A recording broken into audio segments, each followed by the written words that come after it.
Keutamaan 10 amalan istimewa bulan Zulhijjah. 10 amalan istimewa bulan Zulhijjah. Keutamaan 10 amalan istimewa di bulan Zulhijjah, agar tidak terlewat ketika waktunya tiba. Insya Allah akan menjadi tabungan pahala dan jalan untuk mendekatkan pada surga. Berikut ini adalah 10 amalan istimewa bulan Zulhijjah. 1. Puasa sunnah Zulhijjah. Amalan istimewa yang pertama adalah puasa Zulhijjah. Puasa yang dijalankan dari waktu sahur hingga berbuka, pada tanggal 1 sampai 7 Zulhijjah. Untuk menjalani puasa Zulhijjah, sahabat dapat menjalankan puasanya secara berturut-turut, atau selang-seling sesuai dengan kondisi tubuh masing-masing. Tidak ada hari-hari yang lebih agung di sisi Allah dan amal solih di dalamnya lebih dicintai olehnya daripada hari yang 10, yaitu 10 hari pertama dari Zulhijjah. Hadis riwayat Ahmad, disahihkan Syekh Ahmad Syakir. 2. Keutamaan bulan Zulhijjah. Amalan puasa Tarwiyah. Puasa Tarwiyah merupakan puasa yang dilaksanakan pada hari ke-8 bulan Zulhijjah. Secara bahasa, kata Tarwiyah berasal dari kata rawa yarwi, yang artinya menceritakan, meriwayatkan, mengisahkan, mengeluarkan, memancarkan, mengairi, mengantarkan, dan memberi minum. Secara sejarah, pada malam Tarwiyah menjadi malam di mana Nabi Ibrahim pertama kali mendapatkan mimpi menyembelih putranya, Nabi Ismail. Seharian beliau bertanya-tanya, apakah mimpi tersebut merupakan perintah yang datang dari Allah atau dari Syaitan. Momen mempertanyakan diistilahkan dalam bahasa sebagai yurawi, atau dapat dinamakan Tarwiyah. Puasa Tarwiyah dapat membuat kita mengenang bagaimana perintah kurban turun kepada Nabi Ibrahim. 3. Puasa Arafah menghapus dosa. Keutamaan bulan Zulhijjah selanjutnya adalah amalan puasa Arafah.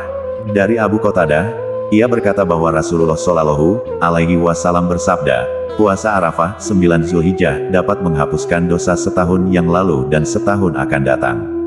Puasa Asyura 10 Muharram akan menghapuskan dosa setahun yang lalu. Hadis riwayat Muslim, nomor 1162. Menurut para ulama, dosa yang dimaksud adalah dosa ringan. Puasa Arafah juga dapat menjauhkan api neraka, seperti yang diriwayatkan dalam hadits, tidaklah seorang hamba berpuasa sehari di jalan Allah melainkan Allah pasti menjauhkan dirinya dengan puasanya itu dari api neraka selama 70 tahun.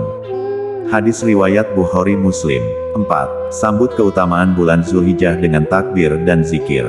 Takbir atau mengumandangkan kalimat Allah, khususnya kata Allahu Akbar, menegaskan kepada diri sendiri atau siapapun yang mendengarnya, bahwa sesungguhnya Allah ialah Tuhan yang Maha Besar. Sebagai bentuk memuliakannya, dikisahkan Ibnu Umar dan Abu Hurairah pernah keluar rumah menuju pasar, pada 10 hari pertama Zulhijjah. Kemudian mereka bertakbir, kemudian orang-orang di sekitarnya pun ikut bertakbir. Terdapat 2 jenis takbir, yaitu takbir mutlak dan takbir muqayyad. Takbir mutlak dilakukan pada setiap saat, siang ataupun malam hingga waktu salat id tiba. Takbir muqayyad dilakukan setiap selesai salat fardu 5 waktu yang dilaksanakan secara berjamaah, dimulai dari matahari terbit di hari Arafah hingga sholat asyar pada hari tasyrik. Selain takbir, bentuk memuliakan Allah juga dapat dijalankan dengan berzikir, yaitu pujian untuk mengingat Allah Subhanahu wa Ta'ala. Bacaan zikir yang paling utama adalah La ilaha illallah, yang artinya tiada Tuhan selain Allah. Sedangkan doa yang paling utama adalah Alhamdulillah, yang artinya segala puji bagi Allah. Ibnu Abbas berkata, berzikirlah kalian pada Allah di hari-hari yang ditentukan, yaitu 10 hari pertama Zulhijjah dan juga pada hari-hari tasyrik. 5. Bertaubat dan memperbaiki diri. Kemudian, sesungguhnya Tuhanmu mengampuni bagi orang-orang yang mengerjakan kesalahan karena kebodohannya. Kemudian mereka bertaubat sesudah itu dan memperbaiki dirinya. Sesungguhnya Tuhanmu sesudah itu benar-benar Maha Pengampun lagi Maha Penyayang. Quran Surat An-Nahl, ayat 119. 6. Menunaikan ibadah haji bila mampu. Ibadah haji adalah amalan yang penuh keutamaan. Dilaksanakan bagi umat muslim yang memiliki kemampuan secara fisik, finansial, dan spiritual. Ibadah haji mengajak kita untuk mengenang perjuangan dan dakwah keluarga Nabi Ibrahim, dalam menyembah dan menjalani perintah Allah. Dan berserulah kepada manusia untuk mengerjakan haji, niscaya mereka akan datang kepadamu dengan berjalan kaki, dan mengendarai unta yang kurus yang datang dari segenap penjuru yang jauh, supaya mereka menyaksikan berbagai manfaat bagi mereka dan supaya mereka menyebut nama Allah pada hari yang telah ditentukan atas rezeki yang Allah telah berikan kepada mereka berupa binatang ternak. Quran Surat Al-Hajj 27-28. 7. Berbuat kebaikan dan bersedekah. Ada 2 bulan yang pahala amalnya tidak pernah berkurang. Kedua bulan itu adalah bulan Id, bulan Ramadan dan bulan Zulhijjah. Hadis riwayat Al-Bukhari dan Muslim. Pahala selama bulan Zulhijjah tidak pernah berkurang, sayang bila dilewatkan tanpa melakukan hal kebaikan.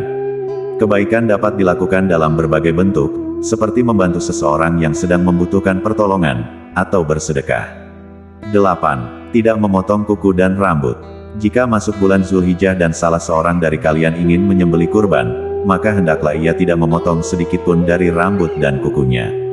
Hadis riwayat Muslim. Bagi sahabat yang hendak berkurban disunahkan untuk tidak memotong kuku dan rambut. Sampai setelah hewan kurban telah disembelih, boleh memotong kuku ataupun mencukur rambut. 9. Melaksanakan sholat Idul Adha dan mendengarkan khutbah. Amalan istimewa saat bulan Zulhijjah yang tak boleh terlewat adalah sholat Idul Adha. Sholat sunnah yang dilakukan 1 tahun sekali dalam perayaan Idul Adha. Salah satu rukun yang menjadikan sholat Idul Adha sah adalah mendengarkan khotbah. Jadi sahabat, pastikan telah mendengar khotbah sampai selesai ya. Di situasi pandemi, salat Id dapat dilakukan di rumah bersama keluarga. 10. Menjalani keutamaan bulan Zulhijjah dengan berkurban. Selain disebut sebagai bulan haji, di bulan Zulhijjah juga terdapat hari perayaan Idul Adha. Setiap tanggal 10 Zulhijjah. Dalam perayaan ini, Allah memerintahkan kepada umat muslim yang memiliki kemampuan finansial untuk berkurban. Dengan menyembelih hewan ternak atau hadiu yang telah ditentukan, yakni di antara unta, sapi, kambing, domba, ataupun kerbau. Setelah hewan kurban disembelih, dagingnya didistribusikan kepada seluruh umat muslim utamanya kaum fakir dan miskin. Kurban menjadi hari peringatan peristiwa ketaatan Nabi Ibrahim kepada Allah, ketika diuji untuk mengorbankan anaknya. Hari Raya Idul Adha juga sebagai bentuk rasa syukur kita kepada Allah, yang telah memberikan nikmat kehidupan.